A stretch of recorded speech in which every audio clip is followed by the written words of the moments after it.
A student mysteriously disappeared from her own home in the dead of night, leaving behind no clues. The police quickly initiated a search, and soon a grim reality began to unfold. Step by step, investigators pieced together the truth, revealing a story that would stun the entire nation. Eve Carson was born on November 19, 1985, in Athens, Georgia. From an early age, she distinguished herself as exceptionally driven and focused. During high school, she held the position of vice president of the student council, volunteered at both a nursing home and a shelter for abused teens, worked as a congressional page, and assisted in a stem cell research laboratory, all while still a student. After graduating with honors, Eve attended the University of North Carolina, where she pursued a double major in political science and biology. Her outstanding academic record earned her a prestigious scholarship, and she quickly rose as a campus leader, taking on significant roles in various student organizations. And she didn't stop there. Eve kept up her charitable efforts and even taught science at an elementary school. She also traveled internationally for volunteer work, spending a summer in Ecuador helping doctors, studying for a semester in Cuba, and joining a research team in Egypt. Without a doubt, Eve was one of the most outstanding students at her university. She had ambitious goals for her future and was making steady progress toward them. Even before graduation, she had secured a job offer from a major company and planned to begin her career soon after earning her degree. In February, Eve was 22 years old and in her final year of college. At that time, she lived off campus with a close group of friends. On the night of March 5th, around 1:30 a.m., her roommates were heading out to a party. They invited Eve to join them, but she declined, choosing instead to stay in and study for her upcoming classes. Her friends left without her and didn't return until around 4:30 in the morning. When her friends returned home, they immediately sensed that something was wrong. The front door was left wide open, and the lights inside were still on. Yet, Eve was nowhere to be found, and neither was her car. It didn't add up. Why would Eve leave in the middle of the night? And why leave the door open like that? They tried calling her, but she didn't pick up. Still, they hoped something unexpected had come up and she had to leave suddenly. So they waited, expecting her to come back. But by the next day, Eve was still missing. That's when one of Eve's friends decided it was time to contact the police and report her missing. After hearing the details, the investigators shared something chilling. Earlier that morning, they had discovered the body of a young woman, though her identity was still unknown. They showed the friend a photo of the victim, and she instantly recognized it as Eve. It turned out that around 5 a.m., not long after Eve disappeared, police had received a call from a woman living about a mile from Eve's home. She had been abruptly woken by the sound of gunshots followed by a terrifying scream. Alarmed and unsure of what was happening, she called the authorities. When officers arrived, they found a young woman's body lying on the ground. No ID, no phone, nothing to help with identification. The only thing they could confirm then was that she had been shot multiple times.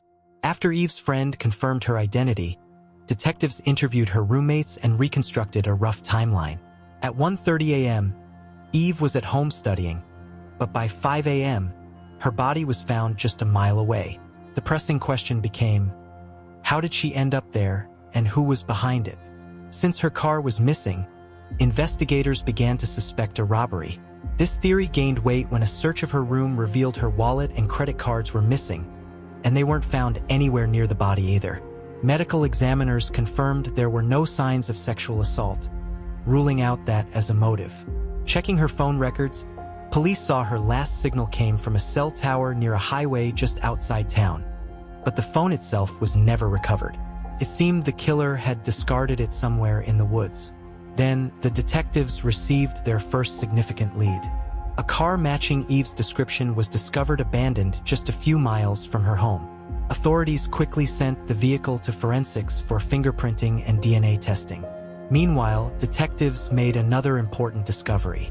Forensic experts examined Eve's computer, the one she used for studying, and found it had been active until about 3:30 a.m. This indicated she was still at home for at least 2 hours after her friends had left for the party. Only after that did she somehow end up a mile away, where her body was eventually found. By then, News of Eve's murder had spread throughout the city, leaving her college campus in shock. Almost everyone knew her. She was deeply involved in nearly every major student organization. The community couldn't believe she was gone. Along with the sorrow came a growing sense of fear. People grew fearful for their own safety, and the lack of solid leads from the police only amplified their anxiety. As a result, detectives were inundated with tips. Students reported anything even remotely suspicious in hopes of helping the investigation. However, despite the influx of information, none of the leads brought the authorities any closer to cracking the case. Then, investigators received a crucial breakthrough. Since it appeared the killer had taken Eve's credit cards, the police examined her transaction history, and what they uncovered was significant. Just 18 minutes after Eve last used her computer, someone withdrew $700 from her account through 2 separate transactions. Attempts to withdraw more money were blocked due to the daily limit. The ATM used was located near a shopping center on the far side of town. Detectives immediately requested the security footage, and, as hoped, they got a clear match.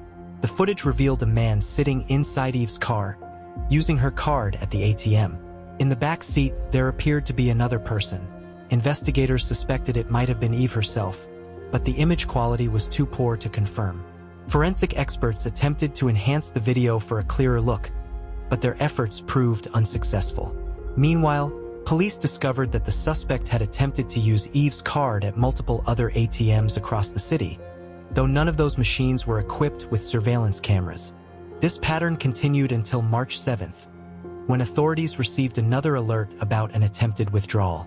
Around 12:30 a.m., the suspect showed up at a 24-hour convenience store and tried to use the ATM, but the bank declined the transaction. Officers hurried to the store, which was in a neighboring town, and this location had a functioning security camera.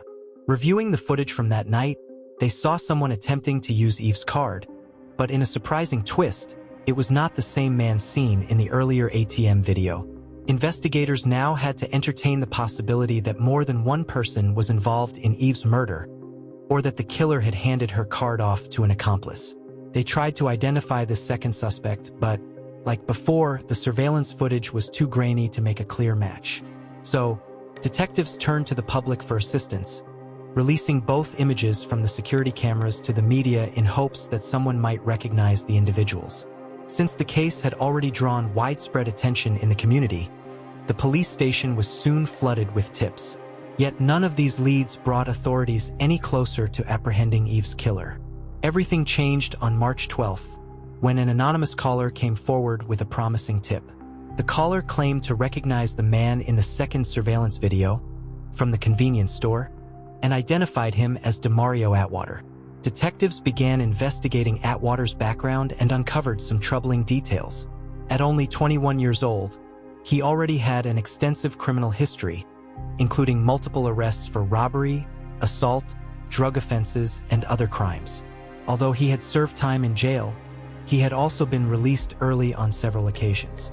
They also discovered that just 2 days after Eve's murder, Demario was scheduled to appear in court for carrying a handgun while on probation.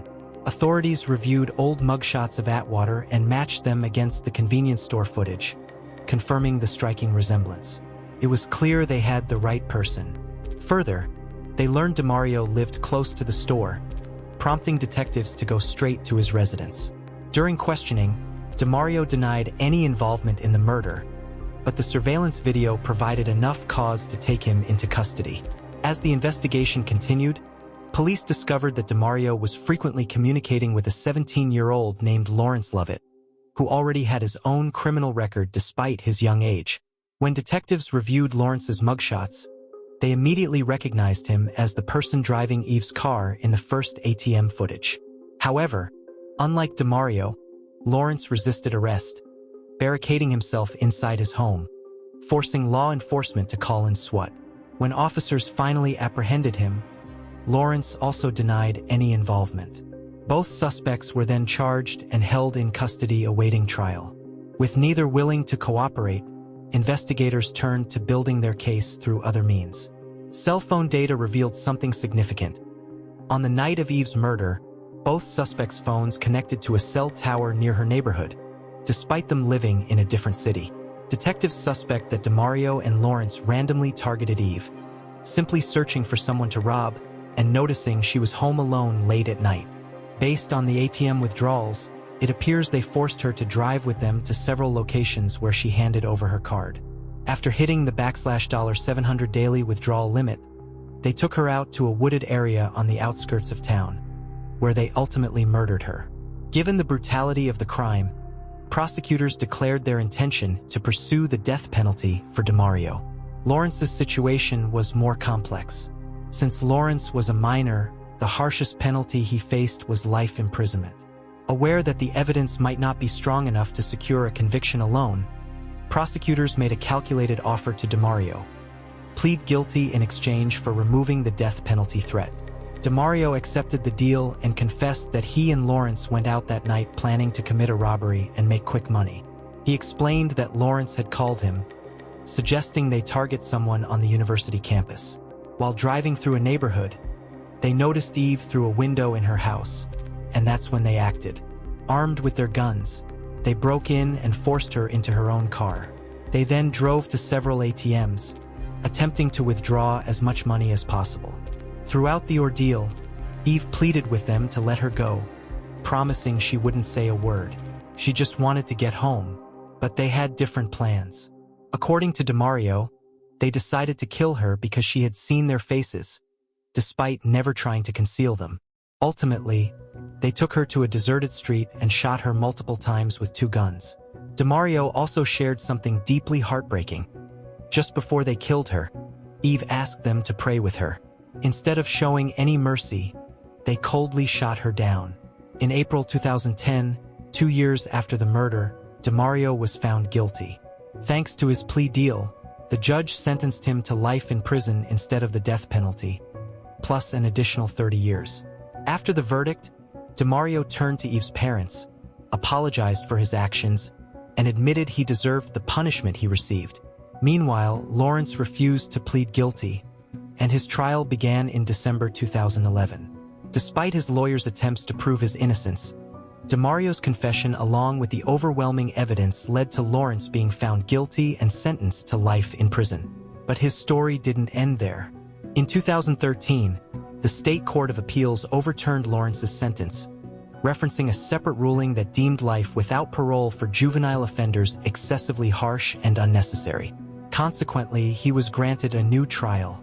This time, Lawrence was more outspoken, telling the court that everyone makes mistakes and insisting he wasn't the monster people thought he was. Despite this, he showed little genuine remorse, and ultimately, the judge again sentenced him to life in prison. It's also important to mention that Lawrence was a suspect in another chillingly similar case. In January 2008, just months before Eve's murder, a 29-year-old student was broken into and killed in his apartment. Following the murder, money was withdrawn from the victim's account at various ATMs throughout the city. However, authorities never secured enough evidence to link Lawrence to that crime, and the charges were eventually dropped. Eve's case not only captured national attention but also sparked meaningful change. In February, North Carolina legislators enacted a new law that introduced harsher penalties and more rigorous procedures for individuals involved in gang-related offenses. This law took effect on December 1st and applies to all crimes committed from that date onward. The legislation was directly inspired by the tragedy that befell Eve. At her university, a scholarship was established in her honor, and a memorial garden was created on campus to preserve her memory. In February 2009, one of Eve's close friends became a finalist on American Idol. While performing on stage, he shared how Eve's death motivated him to take a chance and audition. He expressed that without Eve, he never would have found the courage or determination to pursue his dream. If you found this case fascinating, don't forget to like the video and subscribe to the channel. We post crime case videos every night. Until next time, stay sharp, stay vigilant.